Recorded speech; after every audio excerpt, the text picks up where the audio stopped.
BNP জামাত এনসিপিকে বিভেদ বন্ধ করার আহ্বান এবি পার্টির। কোনো স্বৈরাচারের ঠাঁই হবে না এমন দেশ গড়ার ডাক প্রধান উপদেষ্টার। গণতন্ত্রের উত্তরণ যেন ঠিকমতো না হয় সেজন্য ষড়যন্ত্র চলছে বলছেন মির্জা ফখরুল। এবং সর্বশেষ জানাবো, যারা স্বপ্ন দেখিয়েছিল তারাই স্বপ্নকে দুঃস্বপ্নে পরিণত করেছে বলছেন নূর। শুনছিলেন সংবাদ শিরোনাম, এবারে বিস্তারিত। বিএনপি জামাত এনসিপিকে বিভেদ বন্ধ করার আহ্বান এবি পার্টির। আমার বাংলাদেশ পার্টির চেয়ারম্যান মুজিবুর রহমান মঞ্জু বলেছেন, গণ অভ্যুত্থান দলের ব্যানারে না হলেও নির্দলীয় অবস্থান থেকে সর্বোচ্চ সমর্থন ও ভূমিকা রেখেছে বিএনপি জামাত সহ বেশ কয়েকটি রাজনৈতিক দল। তাদের শত শত নেতাকর্মী শাহাদাত বরণ ও হাজার হাজার সমর্থক আহত পঙ্গু হয়েছেন। কিন্তু এখন কোন দলের অবদান বেশি তা নিয়ে তারা পরস্পরকে আক্রমণ করে কথা বলছে। তিনি দেশ ও জাতির কল্যাণে বিএনপি জামাত ও এনসিপিকে বিভেদ বন্ধ করার আহ্বান জানান। মুজিবুর রহমান মঞ্জু বলেন, গত বছরের জুলাইয়ের শুরু থেকে এবি পার্টি সহ কয়েকটি দল দলীয় ব্যানারে বৈষম্য বিরোধী ছাত্র আন্দোলনের সমর্থন দিয়েছে। 4 আগস্ট দলের সাধারণ সম্পাদক ব্যারিস্টার ফুয়াদ দলীয় কার্যালয়ে আয়োজিত সংবাদ সম্মেলন থেকে ছাত্রদের আহ্বানে দেশবাসীকে ঢাকামুখী হওয়ার আহ্বান জানিয়েছিলেন। জুলাই আগস্ট জুড়ে এবি পার্টি প্রকাশ্য দলীয় ব্যানারে রাজপথে সংগ্রাম করেছে, রক্ত দিয়েছে, কারা নির্যাতন ভোগ করেছে। আমাদের অংশগ্রহণ ছিল দলগত, তবে আমরা মনে করি আমাদের অবদান অতি ক্ষুদ্র ও সামান্য। বিএনপি জামাত ও এনসিপির নেতাকর্মীরা নির্দলীয় পরিচয়ে সবচাইতে বেশি ত্যাগী অবদান রেখেছে এই অভ্যুত্থানে। কিন্তু এখন তারা দলীয়ভাবে ক্রেডিট নিতে গিয়ে বিবাদে জড়াচ্ছেন, যা মোটেও কাঙ্ক্ষিত নয়। তিনি বলেন, দলীয়ভাবে এনসিপি কোনো অবদান দাবি করতে পারে না, কারণ এনসিপির জন্ম হয়েছে অভ্যুত্থানের পর। এনসিপির নেতৃত্বে এখন যারা আছেন তাদেরকে গণ অভ্যুত্থানের মূল নেতা উল্লেখ করে তিনি বলেন, অবদানের বিতর্কে জড়িয়ে কেউ কাউকে আপোষকামী এবং সাবেক ছাত্রলীগ বলে সম্বোধন করা উচিত নয়। তিনি দেশ ও জাতির কল্যাণে বিএনপি জামাত ও এনসিপিকে এ জাতীয় বিভেদ বন্ধ করার আহ্বান জানান। দলের সাধারণ সম্পাদক ব্যারিস্টার ফুয়াদ বলেন, জুলাই ঘোষণাপত্র যদি সব রাজনৈতিক দলের অংশগ্রহণ ও আলোচনার মাধ্যমে প্রণয়ন হতো তাহলে এটি একটি ঐতিহাসিক দলিলে পরিণত হতো। কিন্তু তা না করে একতরফাভাবে এটি উপস্থাপন করাটা শোভনীয় হচ্ছে না। আমরা জানি না এটি কোথায়, কার মাধ্যমে এবং কী প্রক্রিয়ায় চূড়ান্ত করা হয়েছে। তিনি বলেন, জুলাই সনদ প্রায় প্রস্তুত, কিন্তু সেটি কিভাবে বাস্তবায়ন করা হবে সে রূপরেখা আমাদের জানানো হয়নি। সুতরাং জুলাই সনদকে কার্যকর করতে হলে আগে তার বাস্তবায়নের প্রক্রিয়া সুস্পষ্টভাবে নির্ধারণ করতে হবে।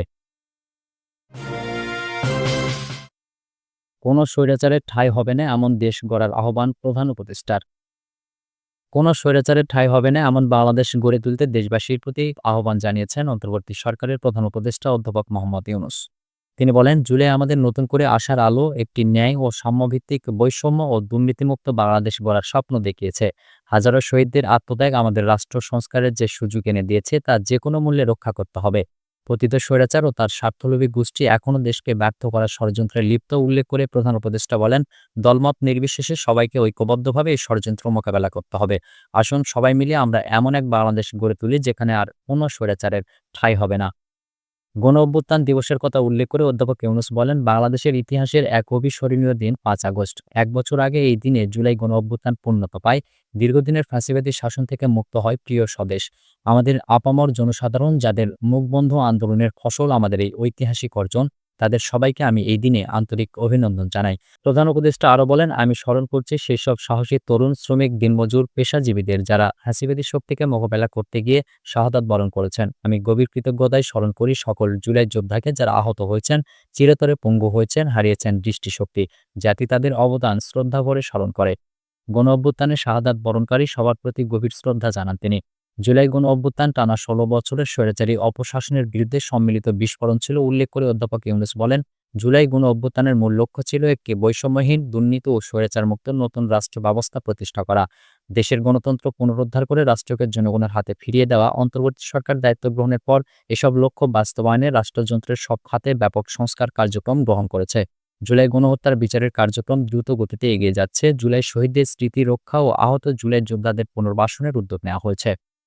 প্রধান উপদেষ্টা বলেন, আমাদের গণতান্ত্রিক অভিযাত্রাকে ত্বরান্বিত করতে রাজনৈতিক ও নির্বাচন ব্যবস্থা এবং প্রয়োজনীয় সকল সংস্কারে রাজনৈতিক দল ও অংশীজনদের সাথে আলোচনা চলমান আছে। একটি টেকসই রাজনৈতিক সমাধানের পাশাপাশি শান্তিপূর্ণ, অবাধ ও নিরপেক্ষ নির্বাচনের মাধ্যমে জনগণের কাছে রাষ্ট্রের সকল ক্ষমতা ফিরিয়ে দিতে অন্তর্বর্তীকালীন সরকার অঙ্গীকারবদ্ধ।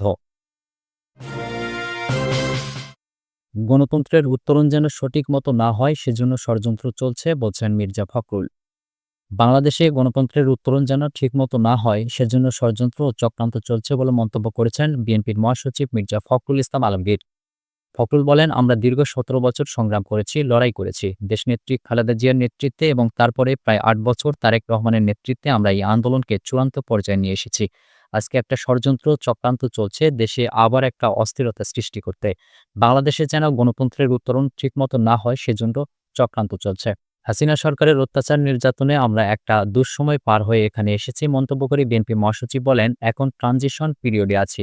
যখন আমাদের গণতন্ত্রের দিকে এগিয়ে যাওয়ার একটা সুযোগ পেয়েছি, তখন সামনে সবচেয়ে বড় চ্যালেঞ্জ ধ্বংসপ্রাপ্ত অর্থনীতি, ধ্বংসপ্রাপ্ত রাজনৈতিক কাঠামো ঠিক করা। এগুলো করেই আমাদের আবার সামনের দিকে এগিয়ে যেতে হবে। মির্জা ফখরুল বলেন, যখনই দেশ ধ্বংসপ্রাপ্ত হয়, অর্থনীতি ধ্বংস হয়ে যায়, তখনই বিএনপি দায়িত্ব নিয়ে সেটাকে আবার পুনর্গঠন করেছে প্রতিটি সময়। এখন আবার মনে হচ্ছে বিএনপিকেই হয়তোবা সেই দায়িত্বটা নিতে হবে। এই চ্যালেঞ্জ মোকাবেলা করতে হবে। রাজনৈতিক দলগুলোর প্রতি আহ্বান জানিয়ে মির্জা ফখরুল বলেন, আসুন আমরা পরস্পরে বাধা ছড়াছড়ি না করি। একটা সুযোগ পেয়েছি বাংলাদেশে আবার গণতন্ত্রকে তৈরি করার, দেশকে আবার অর্থনৈতিকভাবে সমৃদ্ধ করার। সবাই মিলে একসঙ্গে কাজ করে বাংলাদেশকে সেই দিকে এগিয়ে নিয়ে যাই, মাথা উঁচু করে দাঁড়াই, সফল হই। যারা স্বপ্ন দেখিয়েছিল তারাই স্বপ্নকে দুঃস্বপ্নে পরিণত করেছে বলছেন নূর। যারা মানুষকে স্বপ্ন দেখিয়েছিল তারাই ৫ আগস্টের পর সেই স্বপ্নকে দুঃস্বপ্নে পরিণত করার অভিযোগ করেছেন ডাকসুর সাবেক ভিপি ও গণ অধিকার পরিষদের সভাপতি নুরুল হক নূর। নুরুল হক নূর বলেন, ৩ আগস্টের ঘোষণার আগেও গণতন্ত্র এবং ফ্যাসিবাদ দুটো পক্ষ হয়ে দাঁড়িয়েছিল। তখন মানুষ ধরে নিয়েছিল এই ফ্যাসিবাদের পতন হলে আমরা একটি নতুন রাজনৈতিক ব্যবস্থা, একটি রাষ্ট্র ব্যবস্থা পাব, যেখানে নাগরিকদের অধিকার এবং মর্যাদা থাকবে, হাসিনার ১৬ বছরের মতো দ্বৈত দানবীয় ব্যবস্থা থাকবে না। তিনি আরও বলেন, ৩ আগস্টের ঘোষণায়ও ছিল আমাদের এই ফ্যাসিবাদী ব্যবস্থা বিলোপ এবং রাজনৈতিক বন্দোবস্তের কথা। তবে আন্দোলনের এই প্রতিশ্রুতি বাস্তবায়নের ১১ মাসের সবচেয়ে বড় প্রতিবন্ধকতা হয়ে দাঁড়িয়েছে তারাই, যারা প্রতিশ্রুতি দিয়েছিল। মানুষ হতাশ হয়েছে, এখন রাজনৈতিক দল থেকে শুরু করে সবার মধ্যে হতাশা। অভ্যুত্থানের স্পিরিট বা চেতনার কথা বলে যারা প্ল্যাটফর্ম গঠন করেছে তারাও আওয়ামী লীগের মতো আচরণ করছে উল্লেখ করে নূর বলেন, আমরা দেখেছি আওয়ামী লীগের আমলে একদল লোক রাজনৈতিক পরিচয় ব্যবহার করে জবাবদিহিতার ঊর্ধ্বে থাকে, ক্ষমতার অপব্যবহার করে, মানুষের উপর জুলুম করে, জিম্মি করে নির্যাতন নিপীড়ন চালায়, প্রশাসনকে ব্যবহার করে সম্পদ দখল করে। অভ্যুত্থানের পরে যারা স্পিরিট এর কথা বলে প্ল্যাটফর্ম গঠন করেছে তারাও কিন্তু একই কাজ করছে।